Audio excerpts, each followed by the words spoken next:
when things go south, problems do happen. What you want to do is not get into an argument of blame. You just want to go straight. Solve the problem. Yeah. You know, your first time around, you'll most likely just work with one factory, and whatever price they offer you, you'll just accept it because you don't have many options. You're new to the game.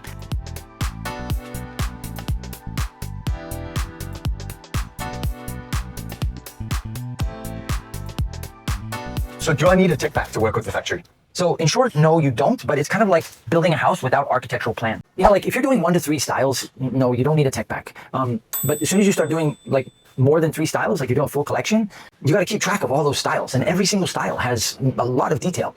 2 last points about tech packs. Number 1, it's super important for quality control. So let's say everything goes smooth through the design and development process, you don't have a tech pack, but now it's time to do quality control. When you're checking a garment like this, if you see something wrong, you need to have a document to compare. Yes. And say, you know, the orientation of this artwork is wrong, and this is what it's supposed to be like. Yes. So otherwise you're just guessing. Right. Yeah. And when things go south, problems do happen.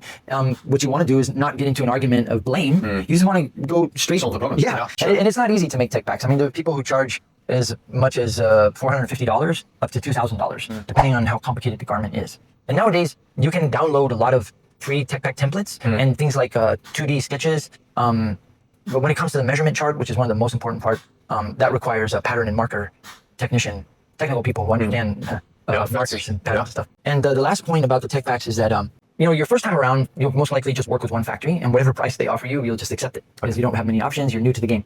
But when you start doing your second production run, your third production run, and you become more savvy, and you're starting to look at the bottom line, trying to improve your margins, you're like, well, I'd like to get a quote from another factory.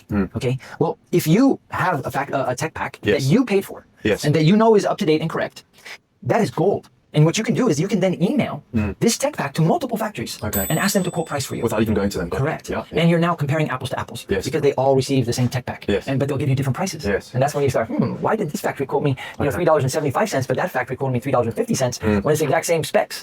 Right? So it's powerful. Cool. So this is really cool. This is called a light box. You check the fabric under the different lights and you get different results. Wow. So this, if a factory doesn't have a light box, you should be concerned. This is crocking. I believe it's called crocking. Yeah, crocking. This machine will go back and forth, back and forth, back and forth. And on one side is white fabric, on the other side is a printed fabric. And you're looking for color bleed from here to the white. Both of these machines are, I think they're called tensile strength. So it's checking for recovery of the fabric. Got you. Yeah, so like if there's 20% spandex because you're doing shapewear, you want that fabric to come back. And especially after so many washings. Right? And gym sessions, Yeah. This is to check the weight of the fabric. Yeah, they have special... and that affects drape, of course. In the tech pack, it'll specify the fabric needs to be 180 GSM plus or minus 5 GSM. Per grams.